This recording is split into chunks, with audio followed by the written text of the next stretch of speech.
할렐루야, 안녕하세요. 저번 시간은 성경이 만들어진 배경과 유대교와 개신교와 카톨릭의 차이점을 배웠습니다. 또한 지구의 역사와 창세기의 관계에 대해서 배웠습니다. 이번 시간은 성경의 서론과 창세기의 배경을 공부하겠습니다.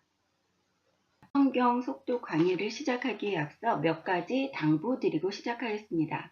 첫째로 성경 전체가 하나님의 말씀이 아닙니다. 요즘 대부분의 성경은 하나님의 말씀과 예수님 말씀을 붉은색으로 색깔이 틀리게 나오는 게 있습니다. 그래서 읽기가 많이 편해졌죠. 다시 말하면 붉은색이 하나님과 예수님의 말씀이 하신 핵심이십니다. 히브리서 하나님의 말씀은 살았고 운동력이 있어 좌우의 날선 검보다 예리하여 혼과 영과 및 관절과 고수를 찔러 쪼개기까지 하며 또 마음의 생각과 뜻을 감찰하나니. 히브리서는 신약에 있음에도 불구하고 예수 그리스도 주후 AD 69년경에 쓰여진 척으로 저자는 정확히 모릅니다.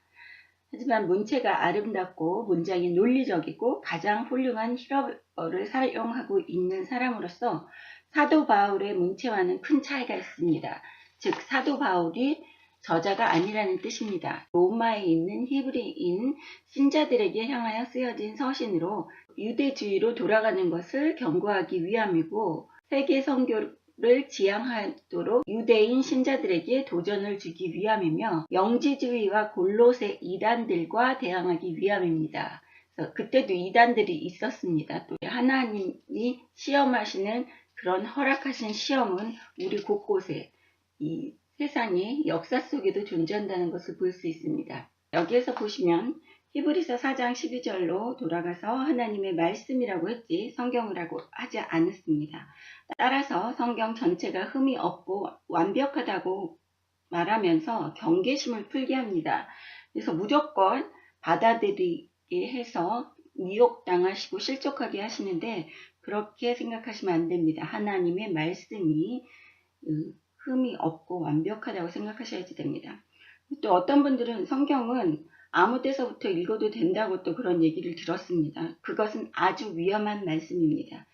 그래서 제가 속독으로 강의를 할 때는 전지전능하신 능력으로 모세오경을 시작해서 하나님의 성품, 즉 하나님이 싫어하시는 죄, 하나님께로부터 축복받으려면 어떻게 해야 하나를 수학 공식처럼 축복 공식을 배우려고 합니다.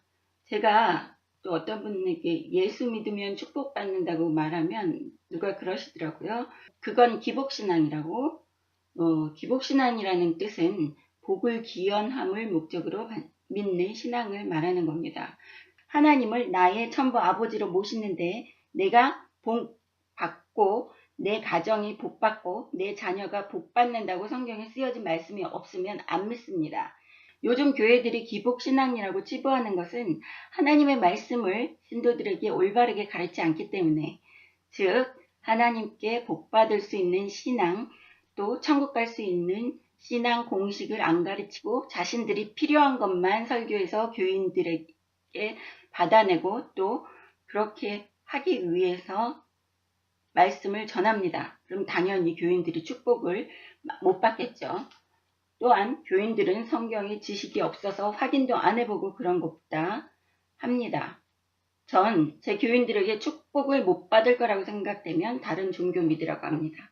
그리고 내가 지금 상황에도 마음이 천국이고 하나님의 축복이 없으면 나중에 죽어서 천국이 있다는 보장을 누가 해줍니까? 저는 의심이 많아서요. 기복신앙이라고 치부하는 사람들은 자선사업가라고 보시면 됩니다.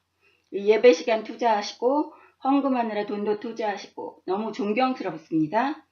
전 제 삶에서 하나님 아버지가 나를 사랑하시고 지켜주시고 보호해주시고 때에 따라 비를 내려주신다고 믿기 때문에 세상에 두려운 것 없습니다. 제일 두려운 건 내가 죄지어서 하나님 아버지께 징계당하고 내 자식들이 불행해지는 겁니다.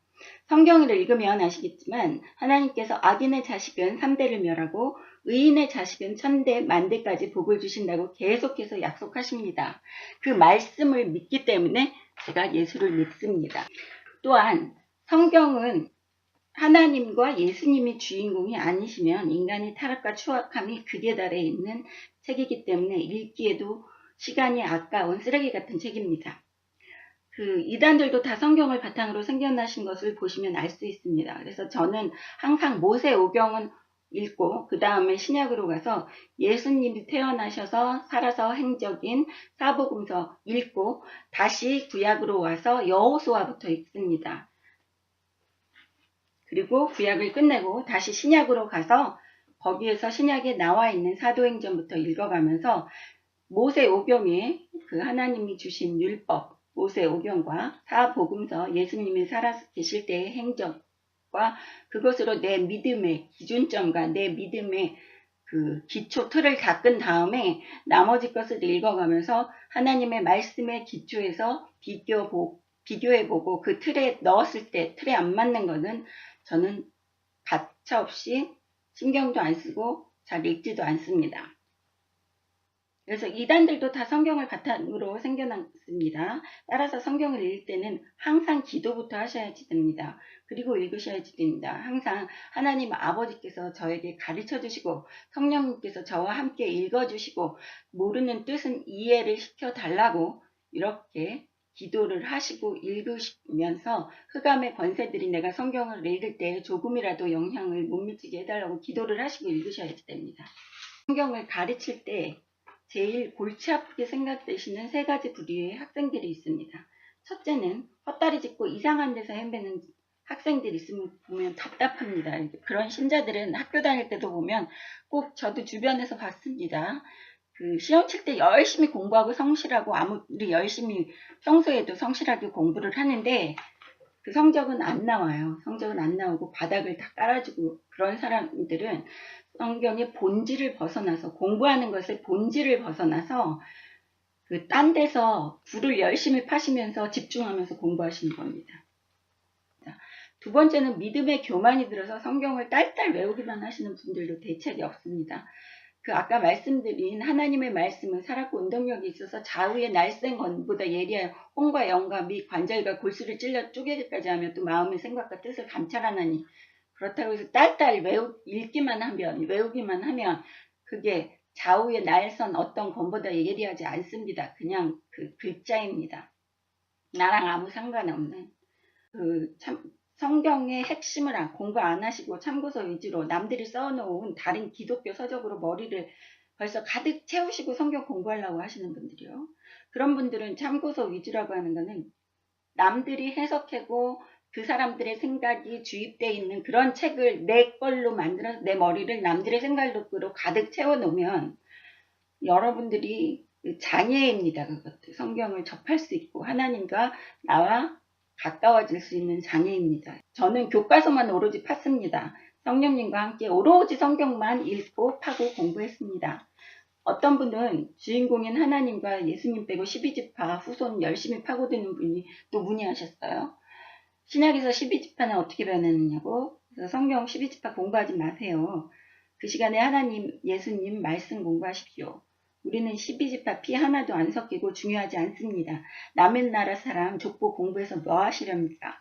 12지파의 등장은 하나님의 선택된 백성 안에서 태어나신 예수님이라는 것을 또 아브라함의 후손이라는 것을 증명하기 위해서 계속해서 그 족보에 대해서 12지파에 대해서 나오는 거고 그 추악한 12지파들이 나쁜 죄를 짓고 하나님을 진노하게 한 거에 대해서 그 사람들이 그럼에도 불구하고 하나님이 버리시지 않고 계속해서 끌고 오시다가 예수님을 십자가에 못 박히셔 돌아가시게 하신 다음에 예수 그리스도의 십자가에 보혈에 의지하면서 우리가 12지파 안에 들어가는 거나 마찬가지고 선택된 백성입니다. 구약에서처럼 DNA를 따라서 그 혈통을 따라서 하나님께 선택되고 하나님의 자녀가 되고 하는 것이 아니라고 제가 말씀드리는 겁니다.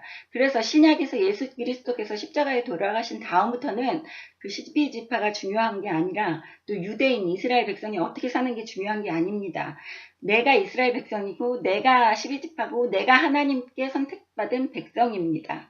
내가 거룩한 하나님의 나라요, 제사장이요, 하나님의 백성이요, 자녀입니다. 그렇게 아셔야지 됩니다. 정립이 안 되신 다음에 성경을 읽기 시작하면 너무 혼돈이 되시고 남의 참고서나 공부하시면 혼돈이 되십니다. 창세기는 구약의 첫 번째 책으로서 성경 전체의 서론 역할을 합니다. 우주와 세계의 창조, 인류 역사의 시작, 이스라엘 민족의 기원을 다루고 있으며 하나님께서 아브라함과 족장들과 맺으신 언약을 말하고 있습니다. 그 창세기는 창조, 인류의 타락, 죽음, 그리고 아브라함의 후손을 통한 구원의 약속을 알게 하려는 목적으로 기록되어 있습니다. 그리고 연대와 저자는 그 창세기는 예수 그리스도 태어나시기 전 BC 1455년에서 1405년경에 모세에 의해 기록된 것으로 추정됩니다.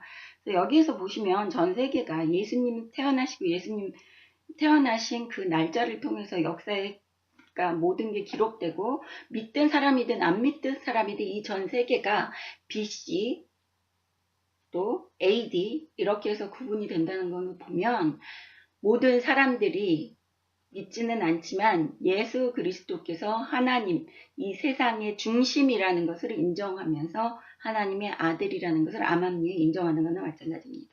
창세기는 우주가 하나님의 통치 아래에 있음을 말하고 또한 하나님께서 살아계시며 이스라엘 조상들에게 말씀과 행동으로 계시하셨다는 사실을 보여주고 있습니다.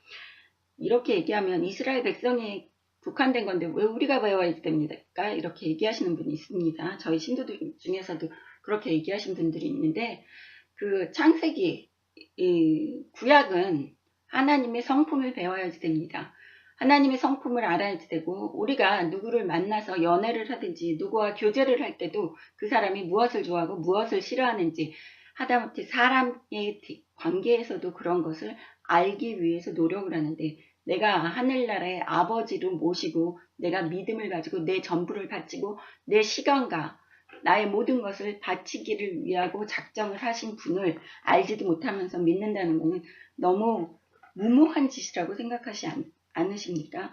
그렇기 때문에 이스라엘 백성은 지금 우리를 말합니다. 현 시대에 예수 그리스도를 하나님의 아들로 믿고 그 예수 그리스도께서 이 세상의 죄를 속죄하여 주시고 나를 구원하여 주시러 오셨다고 믿는 분은 다 하나님의 선택된 이스라엘 백성이시고 자녀이십니다. 그래서 여기에 있는 축복들이 다 내 거라고 보시면 됩니다.